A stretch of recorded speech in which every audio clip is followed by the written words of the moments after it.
to the new Indian chowder of Progreso from now for lunch. This clam chowder from Progreso.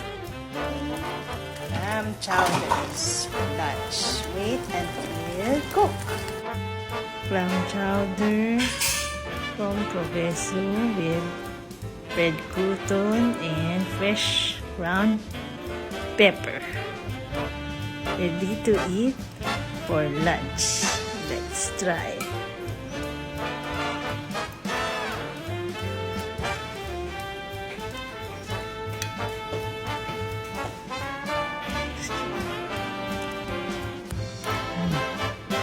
You should buy Progreso clam chowder at SNR.